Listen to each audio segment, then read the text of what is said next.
Hello friends, அஸ்ஸலாமு அலைக்கும். எல்லாருக்கும் வணக்கம். இன்றைக்கி நல்ல ஒரு ஈவினிங் ஸ்நாக்ஸ் பார்க்கலாம்.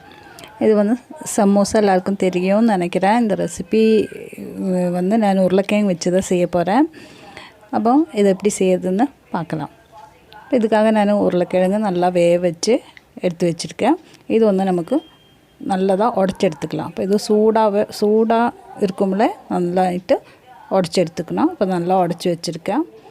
இனி இதுக்கு தேவையான மசாலா ரெடி பண்ணிக்கலாம். இப்போ இதுக்காக நான் ஒரு பேன் ஸ்டவ்வில் வச்சு ஒரு 2 டேபிள் ஸ்பூன் ஆயில் சேர்த்து கொடுக்கலாம். இனி 2 வெங்காயம் நான் சின்னதாக கட் பண்ணி சேர்த்து இது ஒன்று வதக்கிக்கலாம். வெங்காயம் நல்லா தான் ஒன்று வதங்கணும்.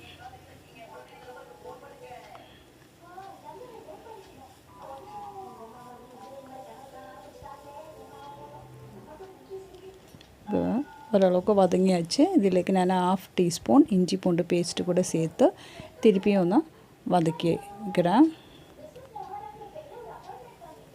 நல்லா வதங்கிடுச்சு. இனி ஒரு 3 பச்சை மிளகாய் நான் சின்னதாக கட் பண்ணி சேர்க்குறேன். நம்மள காரத்துக்கு ஏற்ற மாதிரி பச்சை மிளகாய் சேர்த்துக்கலாம். நான் ஒரு சின்ன பச்சை மிளகாய் தான், அது 3 எண்ணம் சேர்த்துருக்கேன். இனி இதிലേക്ക് தேவையான மசாலா எல்லாம் சேர்த்து கொடுக்கலாம். நான் ஒரு 1/2 டீஸ்பூன் மஞ்சள் பவுட்ரு, அப்புறம் 1 டீஸ்பூன் மிளகாய் பவுட்ரு,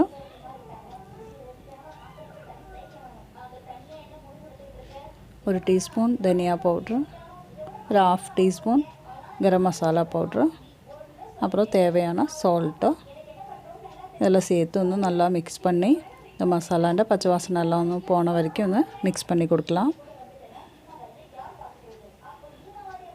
இப்போ நல்லா மிக்ஸ் ஆகிடுச்சு.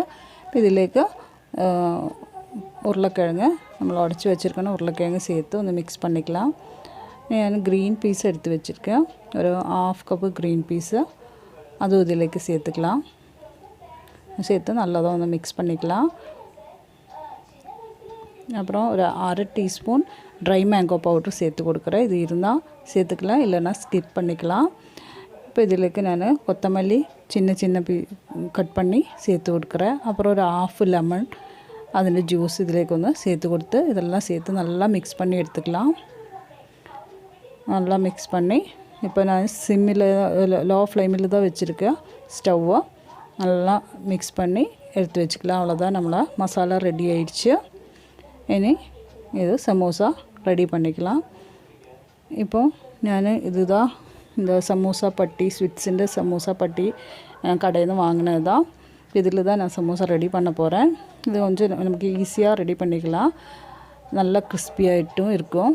இது எப்படி ரெடி பண்ணுறதுன்னு நான் காமிக்கிறேன். ஃபஸ்ட்டு இந்த மாதிரி ஒரு ட்ரையாங்கிள் லெவலில் ஃபோல்டு பண்ணிவிட்டு திருப்பி அதை அப்படியே திருப்பி ஒரு ட்ரையாங்கிள் ஷேப்பில் எடுத்துக்கலாம். அதுக்கப்புறம் நம்ம இந்த மாதிரி நம்மளை கையில் இப்படி ஒரு வச்சு இதிലേക്ക് மசாலா சேர்த்து கொடுக்கலாம். இந்த சமோசா பட்டி வாங்கினா நமக்கு ஈஸியாக இருக்கும் வேலை. மசாலா மட்டும் ரெடி பண்ணால் போதும். இப்போ இது இந்த பேலன்ஸ் இருக்குன்னா அந்த சைடில் அந்த பீஸை பாருங்கள் இப்படி திருப்பியும் ஃபோல்ட் பண்ணி அப்புறம் இந்த சைட்லேருந்தும் இப்படியும் ஃபோல்ட் பண்ணி எடுத்துக்கலாம். அவ்வளோதான். இனி இந்த எட்ஜஸ் எல்லாம் நமக்கு ஒன்று கையில் கொஞ்சம் தண்ணி தொட்டுட்டு ஒன்று இப்படி ப்ரெஸ் பண்ணி ஒட்ட வச்சுக்கலாம்.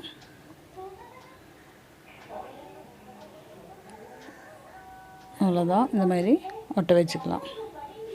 உங்களுக்கு இது இந்த மாதிரி ஒட்டலை அப்படின்னா மைதா மாவு கொஞ்சம் பேஸ்ட்டு மாதிரி ஆக்கிட்டு அது கூட வச்சு ஒட்ட வச்சுக்கலாம். இப்போ திருப்பியும் நான் இது ஒன்று ஃபோல்ட் பண்ணி காமிக்கிறேன். ஃபஸ்ட்டு இந்த மாதிரி ஒரு ட்ரையாங்கிள், திருப்பியும் அதே இது ஒரு ட்ரையாங்கிள் ரெடி பண்ணிவிட்டு அப்படியே கையில் எடுத்து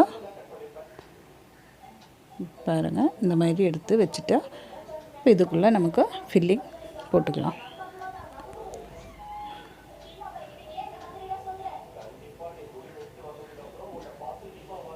நல்லா ப்ரெஸ் பண்ணி கொடுத்ததுக்கப்புறம் இந்த பேலன்ஸ் இருக்குனது அப்படியே ஃபோல்டு பண்ண வேண்டியதான். ஈஸியாக நமக்கு முடிஞ்சிடும் வேலை. இனி இது வந்து தண்ணி தொட்டு ஒட்ட வச்சுக்கலாம். அவ்வளோதான். நல்லா கிறிஸ்பியாக கிடைக்கும் இந்த சமோசா பட்டி. எல்லா சூப்பர் மார்க்கெட்டிலும் கிடைக்கும். இது வாங்கி வச்சா நமக்கு ஈஸியாக இருக்கும். இப்போ இதெல்லாம் நான் ரெடி பண்ணிவிட்டேன். இது வந்து ஃப்ரை பண்ணி எடுத்துக்கலாம். இது ஃப்ரை பண்ணுறதுக்காக நான் எண்ணெய் நல்லா சூடாக இருக்குது. இதிலேக்கு ஒன்று போட்டு ஃப்ரை பண்ணி எடுக்கிறேன். இப்போ ஒரு சைடு ரெடி ஆகிடுச்சு. திருப்பி போட்டுக்கலாம். இது சீக்கிரமாக ரெடி ஆகிடும். உள்ளில் இருக்கிற ஃபில்லிங் எல்லாம் ஏற்கனவே எல்லாமே நல்லா வெந்திருக்கு. அதனால் இந்த வெளியில் மட்டும்தான் 2 சைடும் கோல்டன் ப்ரௌன் ஆகிடுச்சுன்னா நமக்கு எடுத்துக்கலாம். நல்லா முறுமுறான்னு இருக்கும் இந்த சமோசா. உள்ளில் நல்லா சாஃப்டாகவும் இருக்கும். பாருங்கள், இப்போ 2 சைடும் நல்லா கோல்டன் ப்ரௌன் ஆகிட்டு வந்துடுச்சு. இப்போ நமக்கு இதை எடுத்து பிளேட்லேக்கு மாற்றிக்கலாம். அவ்வளோதான், நம்மளை சமோசா ரெடி ஆகிடுச்சு. க்ரீன் சட்னி கூட இது நல்லா டேஸ்ட்டாக இருக்கும். எல்லோரும் செஞ்சு பாருங்கள். செஞ்சு பார்த்துட்டு உங்களோட ஃபீட்பேக் எனக்கு கமெண்ட்டில் சொல்லுங்கள். இப்போ இந்த வீடியோ உங்களுக்கு எல்லாருக்கும் பிடிச்சிருக்குன்னு நினைக்கிறேன்.